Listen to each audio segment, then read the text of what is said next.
നടൻ ബൈജു സന്തോഷിനെ പഞ്ചാബി മരുമകനോ? സമൂഹ മാധ്യമങ്ങളിലെ വൈറൽ ചോദ്യത്തിന് മറുപടിയുമായി എത്തിയിരിക്കുകയാണ് മകൾ ഐശ്വര്യ. മാതാപിതാക്കൾ മലയാളികളാണെങ്കിലും ഭർത്താവ് രോഹിത് നായർ ജനിച്ചു വളർന്നത് പഞ്ചാബിലാണെന്ന് ഐശ്വര്യ പറയുന്നു. ചെന്നൈയിൽ എഞ്ചിനീയറായി ജോലി ചെയ്യുന്ന രോഹിത്തിനെ മാട്രിമോണി വഴിയാണ് കണ്ടെത്തിയതെന്നും ഐശ്വര്യ വെളിപ്പെടുത്തി. വിവാഹത്തിന് ശേഷം മാധ്യമങ്ങളോട് സംസാരിക്കുമ്പോഴാണ് വിവാഹത്തിന് പിന്നിലെ രസകരമായ കഥ ഐശ്വര്യ പങ്കുവച്ചത്. ഞങ്ങളുടേത് പ്രണയ വിവാഹമല്ല, മാട്രിമോണി സൈറ്റിൽ നിന്നാണ് രോഹിത്തിനെ കണ്ടെത്തിയത്, ഐശ്വര്യ പറഞ്ഞു. ഏതു നാട്ടുകാരൻ എന്നതല്ല, മറ്റു കാര്യങ്ങളാണ് വിവാഹത്തിന് പരിഗണിച്ചത്. രോഹിത് ചെന്നൈയിൽ ജോലി ചെയ്യുന്ന എഞ്ചിനീയറാണ്. മാതാപിതാക്കൾ പത്തനംതിട്ടയിൽ നിന്നുള്ളവരാണ്. അച്ഛൻ പൊതുവെ ഒന്നിനും എതിർപ്പ് പറയാറില്ല. മലയാളം അറിയാത്ത ആളായതുകൊണ്ട് ബുദ്ധിമുട്ടാവില്ലേ എന്ന് മാത്രമാണ് അച്ഛൻ ചോദിച്ചത്.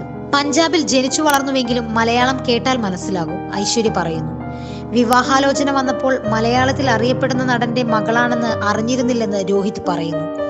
പിന്നീടാണ് അക്കാര്യം മനസ്സിലാക്കിയത്. ഐശ്വര്യയെ പരിചയപ്പെടുമ്പോൾ കൂടുതൽ ഇഷ്ടം തോന്നിയെന്നും രോഹിത് പറഞ്ഞു.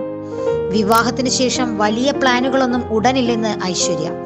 ഉടൻ വലിയ പ്ലാനുകൾ ഒന്നുമില്ല. മാസങ്ങൾ നീണ്ട തിരക്കിന് ശേഷം 2 ആഴ്ച റെസ്റ്റ് എടുക്കണം. ചെന്നൈയിൽ പോയ ശേഷം ജോലിക്ക് കയറണം, ഐശ്വര്യ വ്യക്തമാക്കി.